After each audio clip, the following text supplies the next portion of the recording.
एक समय की बात है, चमकौली नामक गांव में अक्सर अजीबोगरीब घटनाएं हुआ करती थीं।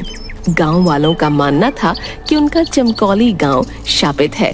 जब भी कोई गांव वाला गांव के जंगल में जाता तो वो जिंदा नहीं बचता।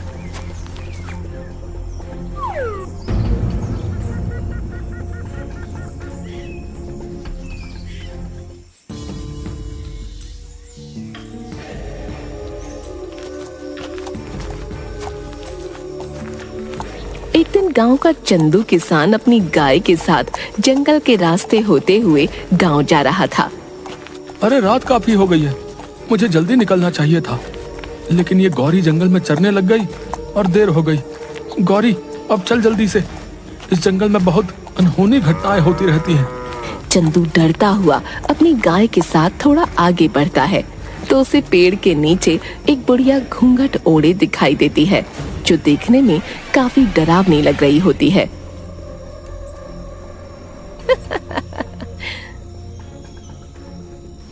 ओह, अच्छा तो तुम आ ही गए। अच्छा हुआ कोई तो इस जंगल में आया। बहुत दिन हो गए किसी इंसान का खून नहीं पिया। आज तो मजा आ जाएगा, शिकार खुद चल कर आया है। कौन हो तुम? हमें जाने दो, हमको अपने गांव जाना है।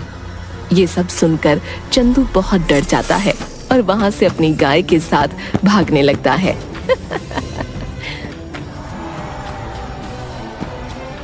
भाग, अरे तेज भाग मेरी गौरी, नहीं तो आज हम दोनों नहीं बच पाएंगे। तभी वो घूंघट वाली बुढ़िया उसके सामने आ जाती है।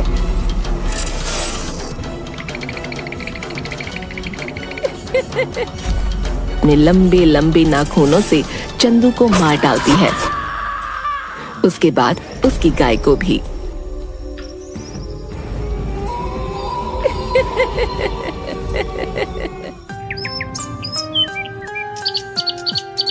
अगली सुबह ये खबर गांव वालों को पता चलती है। गांव के लोग ये जानकर बहुत हैरान हो जाते हैं। अरे भैया, सुना है उस घूंघट वाली बुढ़िया ने कल रात चंदू किसान और उसकी गाय को मार डाला। भैया, ये तो अच्छा नहीं हुआ भैया। हाँ भैया, अब तो इस गांव में रहते भी डर लगता है, लेकिन क्या करें भैया, गांव छोड़कर भी तो नहीं जा सकते ना। वो जो जंगल है वो गांव के बीचों बीच ही पड़ता है भैया, आखिर जाएं भी तो कहाँ। और ये बोलते हुए वो दोनों बहुत उदास हो जाते हैं। चंदू के मरने की खबर उसके घर पहुंचती है। चंदू किसान का बेटा पप्पू जोर जोर से रो रहा होता है।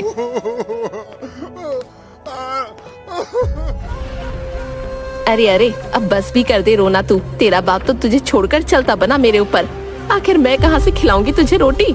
मेरा तो खुद एक बेटा है और तेरे बाबा जो आज तक एक पैसा भी नहीं जोड़ पाए छोड़ गए तुझे मेरे ऊपर।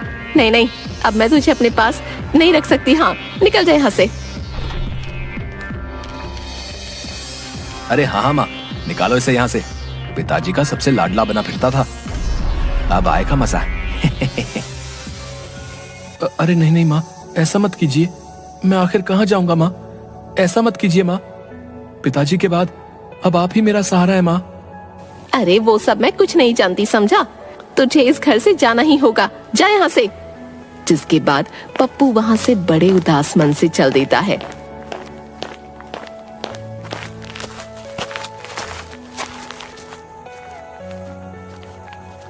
चलते चलते वो गांव के उसी जंगल में आ जाता है। जैसे ही पप्पू अंदर जंगल में जाता है, उसे डरावनी आवाजें सुनाई देने लगती हैं। वो बहुत डर जाता है। अरे अरे, ये कैसी अजीब सी आवाज है, मुझे तो बहुत डर लग रहा है। हे भगवान, इस गांव से बाहर जाने का एक यही रास्ता है जो जंगल से होकर गुजरता है। हे भगवान, मेरी सहायता कीजिए, अभी तो मुझे बहुत भूख भी लगी है। हाँ। और जिस ओर से डरावनी आवाजें आ रही होती हैं, उस ओर चल देता है। तभी वो देखता है कि वहीं पेड़ के नीचे घूंघट में एक बुढ़िया बैठी है। आ गया तू, अब मुझे एक नया शिकार मिल गया। उसकी ये बात सुनकर पप्पू काफी डर जाता है। हे भगवान, अब मैं क्या करूं?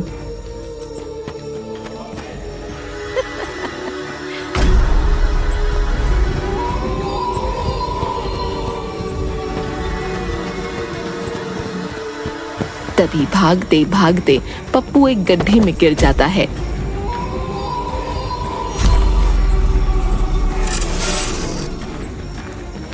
जैसे ही पप्पू उस गड्ढे में गिरता है, वो एक ऐसी जगह पहुंच जाता है जहां बहुत रोशनी होती है।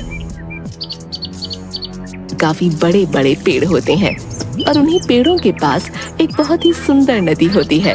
वहाँ आसपास अलग अलग तरह के पक्षी और जानवर घूम रहे होते हैं। सबको देख पप्पू हैरान रह जाता है। अरे ये मैं कहाँ गया हूँ? ऐसा अजीब सा जंगल तो मैंने कभी नहीं देखा।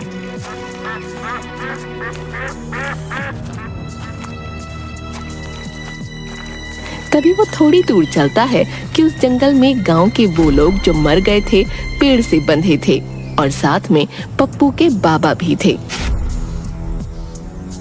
पप्पू ये देखकर हैरान रह जाता है और अपने बाबा के पास आ जाता है। अरे बाबा, आप जिंदा हैं? आपको पता है, मुझे लगा था मैंने आपको खो दिया, लेकिन आप तो जिंदा हैं। लेकिन आप यहाँ कैसे आए? पप्पू की इन बातों का उसके बाबा पर कोई असर नहीं हो रहा था। अरे बाबा, आप बोलते क्यों नहीं? तभी पप्पू के पास एक अजीब सा दिखने वाला आदमी आता है जिसकी 3 आंखें होती हैं। पप्पू उसे देखकर हैरान हो जाता है। अरे बेटा, तुम मुझसे डरो मत, मैं तुम्हें कुछ भी नहीं करूंगा। इस जादुई जंगल में आसानी से कोई नहीं आ सकता। अगर तुम यहाँ आए हो तो जरूर तुम में कोई खास बात अवश्य है। लेकिन आप कौन है? और यहाँ पर मेरे गांव के वो सारे लोग मौजूद हैं जो मर गए थे, यहाँ तक कि मेरे बाबा भी। मेरी तो कुछ समझ नहीं आ रहा है। बेटा, मैं इस जंगल में कई वर्षों से तपस्या कर रहा था कि अचानक एक दिन यहाँ पर एक औरत जो पिशाचिनी थी वो आ गई। कई वर्षों की तपस्या के बाद मुझे एक मंत्र मिला जिससे मैं सबसे शक्तिशाली हो सकता था और हमेशा के लिए अमर भी।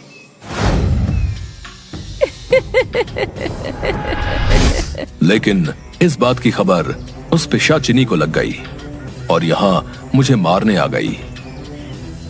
मैं पिशाचिनी हूँ। मुझे पता चल गया है कि तेरे पास वो जादुई मंत्र है। मुझे वो जादुई मंत्र बता, मैं इस दुनिया में अमर होना चाहती हूँ। उस समय अगर मैं पिशाचिनी को जादुई मंत्र नहीं बताता तो वो मुझे मार डालती, इसलिए मैंने उसे वो जादुई मंत्र बता दिया। लेकिन क्योंकि वो एक पिशाचिनी औरत थी, इसलिए उसे अमर होने के लिए उस जादुई मंत्र के साथ साथ कुछ लोगों के खून की भी जरूरत थी, जिनका खून पीकर वो अमर हो सकती थी। तब से ही पिशाचिनी अपना भेष बदलकर अलग अलग गांव में जाती है और लोगों को मारकर उन्हें यहाँ इस जंगल में ले आती है और उनका सारा खून पी जाती है।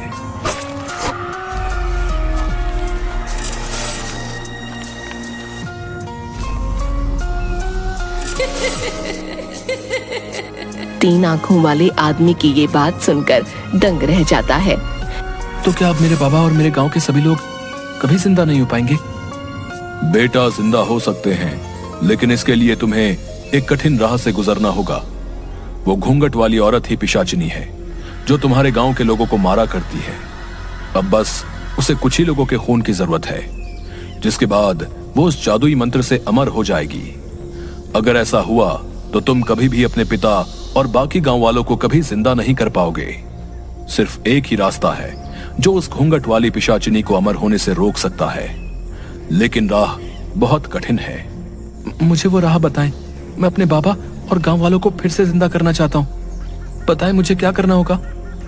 तभी वो 3 आंख वाला आदमी पप्पू को एक जल का लोटा देता है। पप्पू, इस सिद्ध जल के कलश को लेकर तुम्हें उस पिशाचिनी के पास जंगल में जाना होगा और जिस वृक्ष के नीचे वो अपने शिकार का इंतजार करती है, उसी वृक्ष के ऊपर एक उल्लू निवास करता है। उसी उल्लू में उस पिशाचिनी के प्राण हैं। अगर उस उल्लू के ऊपर तुम इस सिद्ध जल को छिड़क दो तो उसका अंत निश्चित है। आप मुझ पर भरोसा करें, मैं अपने बाबा और गांव वालों के लिए अपने प्राणों से खेल जाऊंगा। कलश लेकर तो तुम जाओगे, लेकिन ध्यान रहे, ये कलश अगर गलती से पिशाचिनी ने छू लिया तो इसकी सारी शक्ति खत्म हो जाएगी। एक बात और, ये काम तुम्हें सूर्यास्त के वक्त ही करना होगा। अगर उस पहर से पहले तुम काम न कर पाए तो रात होते ही उल्लू वहां से उड़ जाएगा। उसके बाद उसका पता लगा पाना बहुत मुश्किल होगा। आपकी कही सब बातों का मैं ध्यान रखूंगा। अब आप मुझे आज्ञा दें। तुम अपने कार्य में कामयाब होकर लौटो। सभी का आशीर्वाद तुम्हारे साथ है।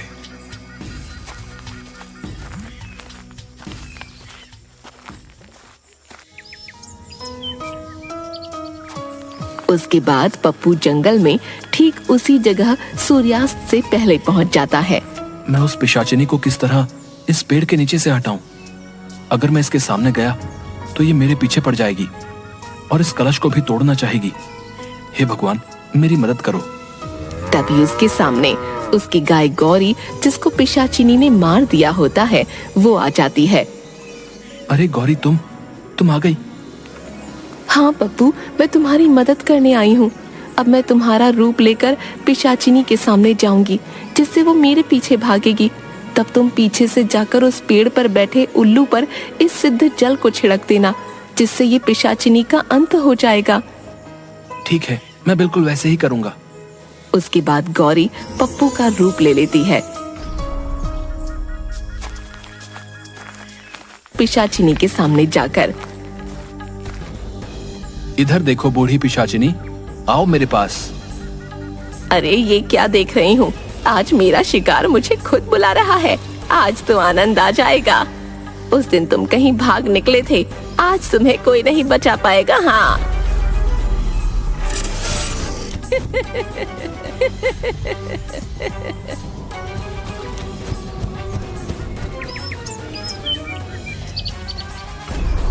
सूर्यास्त होने ही वाला है। यही वक्त है जब मुझे उस उल्लू पर जल छिड़ककर इस पिशाचिनी का अंत करना होगा। पप्पू झट से उस पेड़ पर चढ़ जाता है और देखता है कि एक बहुत भयानक सा उल्लू पेड़ की डाल पर बैठा हुआ है। पप्पू कलश से जल उस पर छिड़क देता है, जिससे उल्लू जलकर खाक हो जाता है।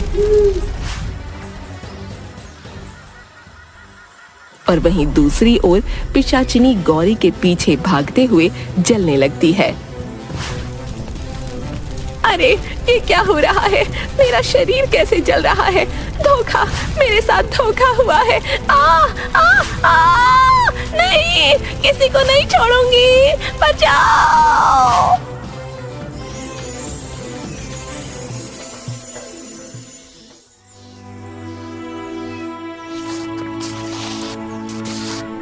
धन्यवाद ईश्वर, मैं इस राक्षसी का अंत करने में सफल हुआ। उसके खत्म होते ही पप्पू के बाबा और सभी गांव वाले उस 3 आंख वाले आदमी के साथ वहां आते हैं, जिन्हें देखकर पप्पू बहुत खुश हो जाता है। अरे बाबा, आप जिंदा हो गए। मेरे प्यारे बाबा, देखो मैं आपको अपने पास फिर से ले आया। हाँ मेरे बच्चे, देख मैं तेरे पास आ गया हूँ। वाह पप्पू, तुम सच में बहुत बहादुर और साहसी हो। तुमने उस पिशाचिनी घूंघट वाली बुढ़िया को हमेशा के लिए मुक्त कर दिया है। अब वो बहुत दूर जा चुकी है। अब तुम्हारा गांव शापित नहीं रहा बेटा। अब किसी भी गांव वाले की मौत नहीं होगी, और ये सब तुम्हारे ही कारण हो पाया है। ये सुनकर वापस जिंदा हुए सारे गांव वाले भी पप्पू का धन्यवाद करने लगते हैं। मुझे माफ कर दो पप्पू, मैंने तुम्हारे साथ बहुत गलत व्यवहार किया। मेरे मन में आपके लिए कोई कड़वाहट नहीं है माँ। देखो पिताजी अब हमारे साथ हैं। हम सब अब साथ रहेंगे। अरे वाह बेटा, तुमने जो हमारे लिए किया वो कोई नहीं कर सकता था। तुम वाकई ही हमारे गांव के नायाब हीरे हो। हाँ, हम तो तुम्हें पाकर धन्य हो गए बेटा।